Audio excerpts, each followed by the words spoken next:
All right, week 12 of the NFL season is just about finished. Let's talk about each and every single game from week 12 of the NFL season. Here's our productive conversation for week 12 of the NFL season. So let's go through each and every single one of these games, make picks for Monday night between San Francisco and Carolina, and let's begin a great week, Thanksgiving week, an amazing week for obviously this country, an amazing week for the NFL, an amazing week for college football, all of that. Big week, time to be with family, time to be with friends. Let's make the most of it. So let's discuss week 12 of the NFL season first. And just to remind you, we have a week 13 productive conversation on college football. Me and Ryan discuss a quiet but important week of the college football season. Then we have a tweet cap available on Tuesday, and that'll be our week. Short but sweet week. And it's time to get to work. Let's talk about every single one of these games from week 12 of the NFL season. And don't forget to like and subscribe to the Productive Conversations podcast on all podcasting platforms and YouTube. And don't forget to check out exclusive content regarding the show across all social media platforms. We're on Instagram at Productive Conversations Podcast, X and Twitter, Convo Pod. We're on TikTok at Productive Conversations, and Facebook at Productive Conversations. And don't forget at Convo Pod for TikTok as well. Don't forget to check out our presenting sponsor, Magic Mind, the world's first productivity shot. Through signature nootropics, adaptions, and matcha, you will have a green tea shot that will give you a less foggy brain, have you stay more focused, and have you more determined to live your best life. I've been taking it every day for a year, and it's really been a game changer. I really like it. It helps me get through my day, and it's a blessing in disguise. So we'll leave that right there. So get it. Go to magicmind.com/PCJune for 8% off your first subscription or 20% off your first one-time purchase. That's magicmind.com/PCJune for 48% off your first subscription or 20% off your first one-time purchase. Magic Mind, reclaim your brain. And why don't we now talk about what was going on in the NFL? Let's talk football and let's get to it. So why don't we begin with my favorite team, the New York Giants. The New York Giants went to Detroit to play the Detroit Lions, and they lost. The Detroit Lions won by a score of 37-2. Sorry. And they lost. The Detroit Lions won by a score of 34-27. All right. Well, there's a common theme for the Giants in 2025. They love to blow fourth quarter leads. They were up in the fourth quarter, and they lost. They freaking lost again. They're the fifth time this season where they blew a fourth quarter lead. And give credit to the Lions for making a big comeback and bringing it to overtime. And give credit to Jahmyr Gibbs, who put the team on his back. He delivered the game-winning play on the very first snap of overtime, a 69-yard touchdown run that sealed the deal for Detroit. On top of that, Jahmyr Gibbs ran for 219 yards, had 264 yards from scrimmage, and scored 3 touchdowns, 2 rushing and a receiving. And Jared Goff did his thing, completed 28 of 42 passes, 279 yards with 2 touchdowns. Amon-Ra St. Brown cooked 149 yards and a touchdown. And the big thing here, right? The big thing here, not only that big, and give credit to Jameis Winston. He did play well himself with Jackson Dart sitting for the second straight week with his concussion. He threw 366 yards, had 2 touchdowns himself. He even caught a touchdown pass. Very, very impressive. But the big thing here is when the Giants were up 27-24, there was a 4th and goal on the 6 instead of kicking for a field goal. And I should say, Mike Kafka's gutsy call in the 4th when they were up 27-24. And there was a 4th and goal on the 6, and they went for the touchdown instead of settling for a short field goal, guaranteeing at least them needing to score a touchdown to tie it. They did not do that. They failed, and they were awarded no points. The Lions defense made a key stop on the goal line, and that really killed momentum. They went down the field after that. Jake Bates had a 59-yard field goal with 33 seconds left to tie it. And then Jahmyr Gibbs did his thing on the very first play in overtime, the 69-yard touchdown to seal the deal. The Lions are back to their winning ways, and the Giants continue to show that they don't know how to close games. And clearly, we need a new voice in that locker room. Clearly, the Giants need a new voice in that locker room. And maybe if the Giants are lucky, they will realize that they have to get rid of Joe Shane and have somebody else make this crucial decision for the Giants and their fan base to pick the right coach, because the Giants clearly have talent. Now they need to find somebody who can coach that talent correctly. So we'll see if that's the case at all. But good win for the Lions, bad loss for the Giants once again. Baltimore took on the Jets. The Ravens beat the Jets by a score of 23-10, improving to 6-5, claiming their 5th straight victory. The Jets actually held the Ravens to just one field goal in the first half and looked poised. They looked like they had it. The Ravens, however, turned it around after halftime. Derrick Henry scored 2 third-quarter touchdowns, and that pulled away for the victory. The Jets showed fight early, but the Ravens' experience showed up in the second half to help seal that victory there.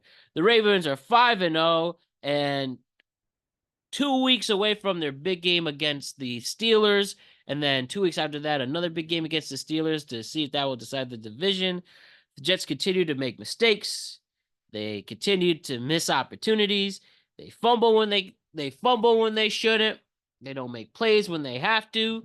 And the Ravens needed this victory more than anything.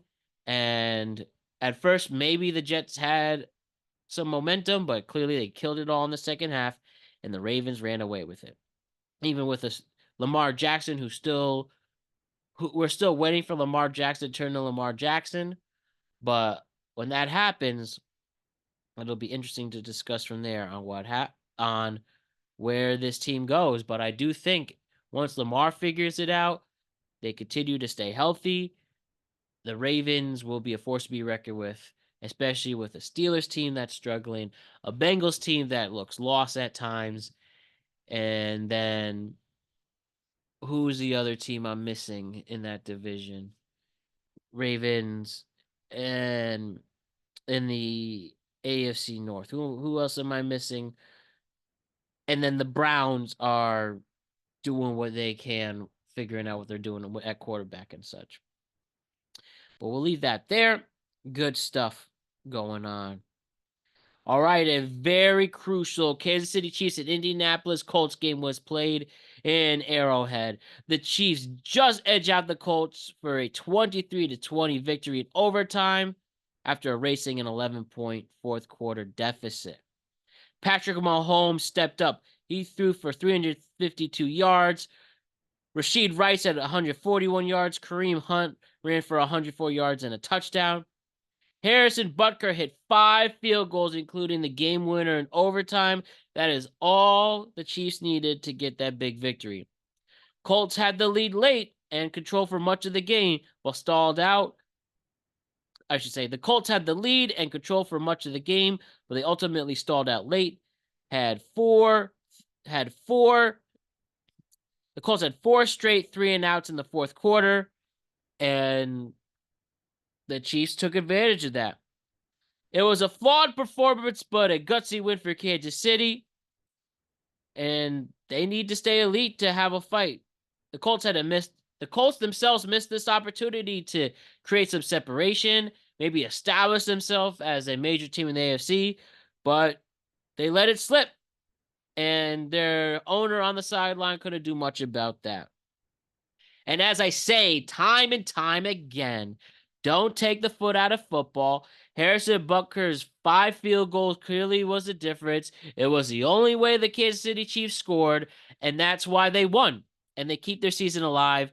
and they're back above 500. Big win for Kansas City. Missed opportunity for Indianapolis. The Colts and the Cowboys played against each other in an important division game. The Cowboys came from behind to beat the Eagles 24-21 with a 42-yard field goal as time expired to steal the victory from Brandon Aubrey. The Eagles dominated early, going up 21-0 in the second quarter. Then they didn't score after that. Dak Prescott threw for 354 yards, got 2 touchdowns, and an interception in the comeback. For the Eagles, Jalen Hurts passed for 289 yards, rushed for 2 touchdowns, and was able to get A.J. Brown a touchdown and 110 receiving yards. But it wasn't enough.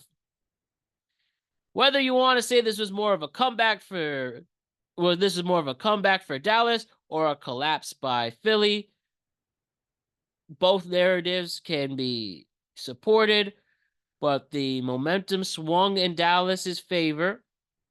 And now that they have this win, they could look at what they have for the playoffs. And after this win, Dallas might have a fighting chance to sneak into the playoffs. They have some big games coming up. They can't miss these opportunities.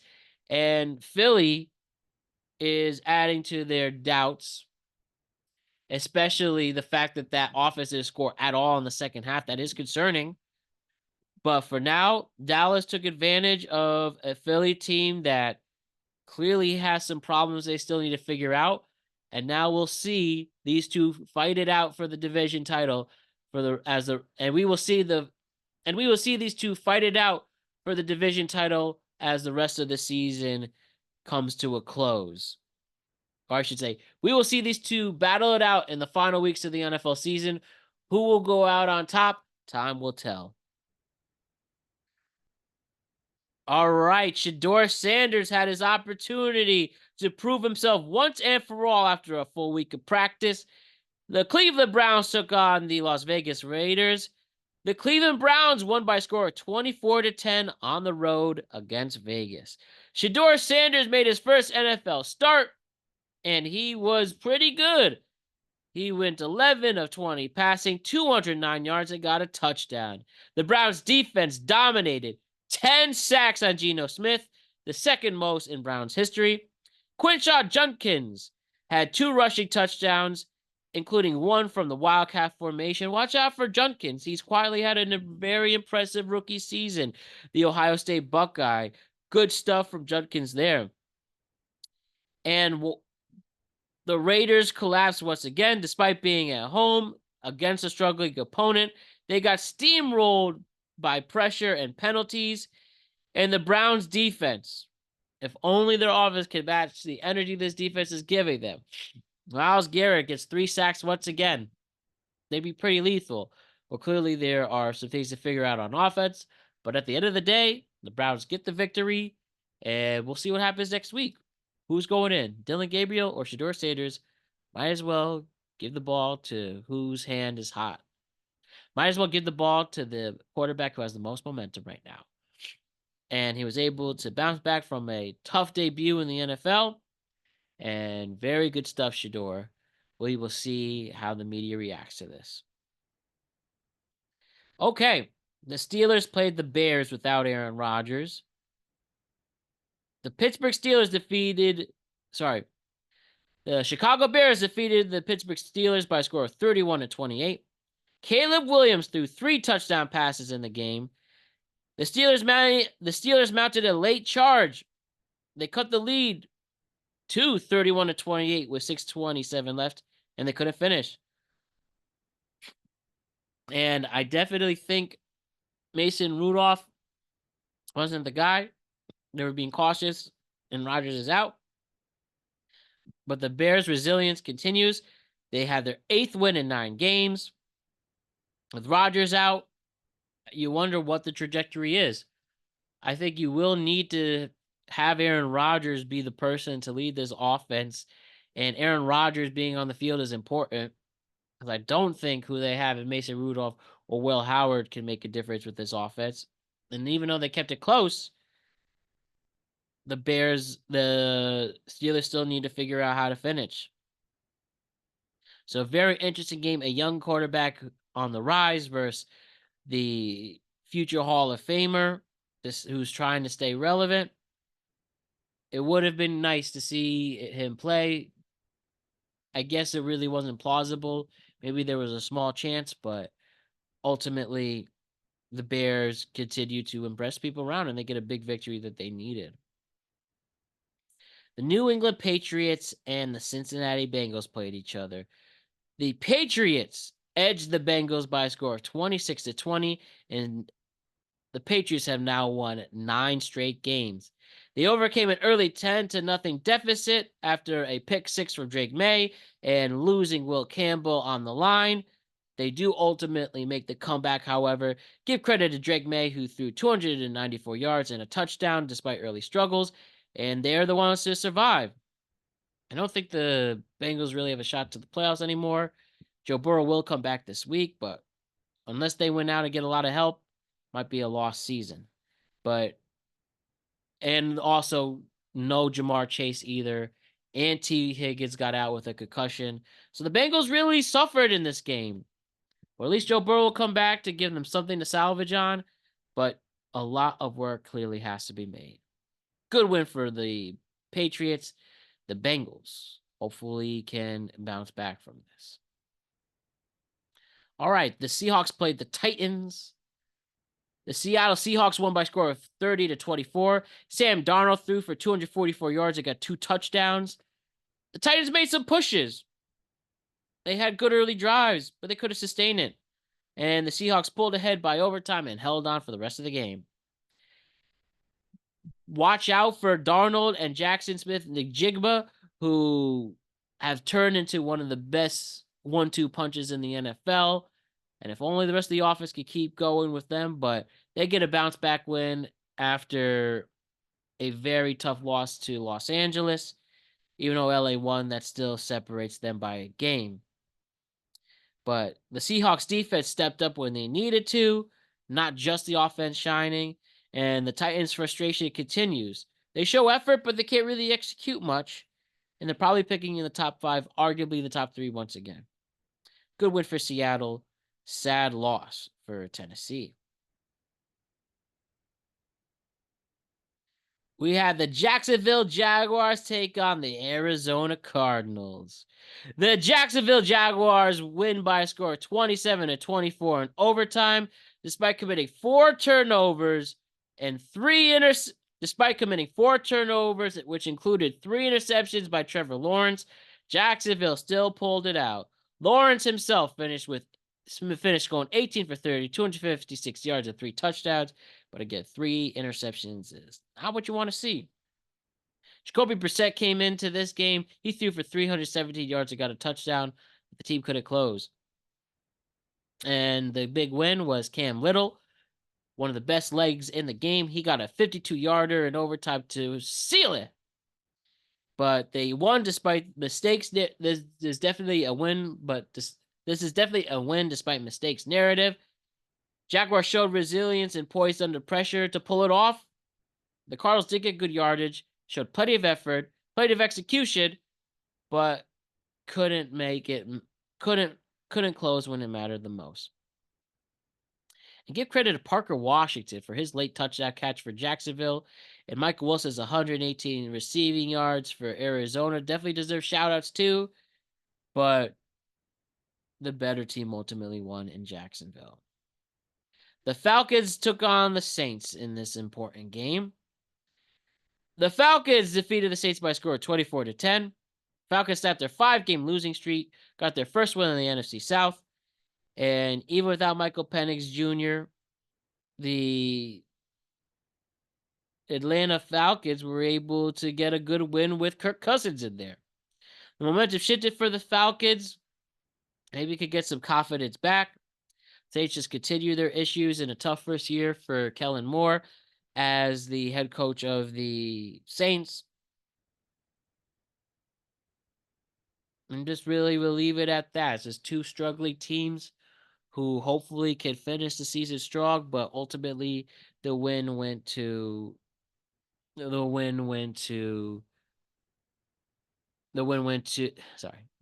Atlanta. All right, now let's check out the Packers and the Vikings. Packers win by a score of 23-6. Minnesota was held to just 145 total yards.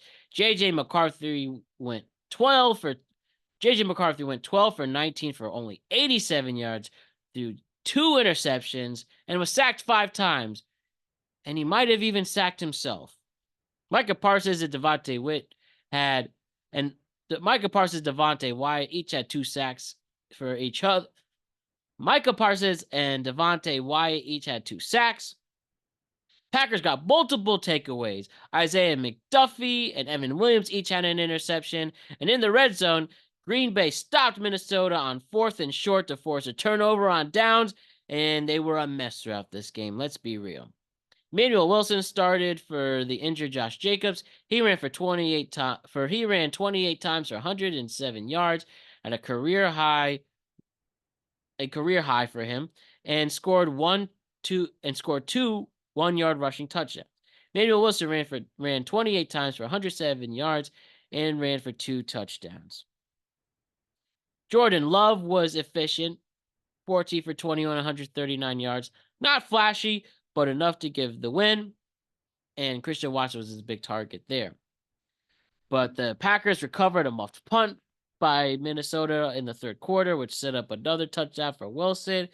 And Minnesota's offense basically disappeared in the second half. They didn't get 1 first down in the entire second half. Green Bay is now 7-3-1 and is gaining traction in the NFC North. The Vikings are 4-7, and their season is slipping away, quite frankly. In what was a weird Thursday night game between the Buffalo Bills and the Houston Texans, it's the Houston Texans who go out on top. They win by a score of 23-19. This game had big momentum swings. Buffalo jumped in front, Houston rallied, and the Texans made big defensive plays down the stretch.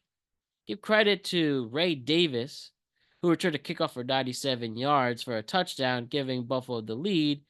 But the Texans' pass rush was ultimately a factor. They were able to set the tone. Will Anderson Jr., Daniel Hunter were key, forcing turnovers and disrupted Buffalo's comeback, making a big key stop at the end to get the victory. Josh Allen was hit a lot. He was sacked 8 times. And at one point, he landed hard on his left shoulder, and it went numb. For a second, it was pretty scary. He also had 2 interceptions in this game. But so very tough game for Buffalo. Very, very tough game. Davis Mills, though, performed well. He led key drives, getting big plays from Christian Kirk and Jaden Higgins in the red zone. And Kareem Fairbairn with big field goals himself to set the tone and ultimately seal the victory.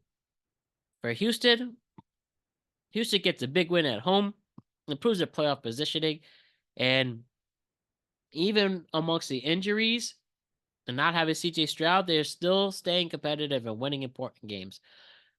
Buffalo losing this game stings, especially with New England continuing to win and separating themselves in the division. It looks like Buffalo won't be winning the division. They're going to be playing a wild card weekend.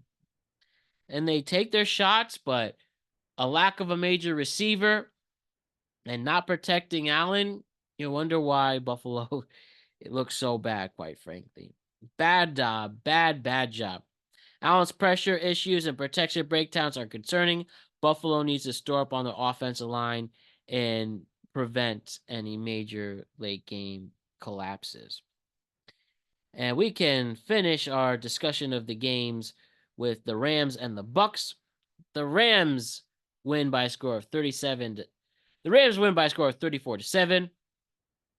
Los Angeles built a 21-0 lead early thanks to a balanced attack on offense and defense scoring. Matthew Stafford to Devontae Adams, and then a pick 6 by Kobe Durant to help patent that lead. And then the second quarter even got worse. They ultimately score again. They score field goals. This game was all Los Angeles. They were up 31-7 and really weren't threatened at all. Tampa was struggling throughout. Baker Mayfield got hurt again.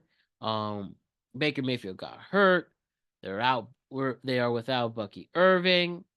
They had problems, while the Rams had no problems, it seems.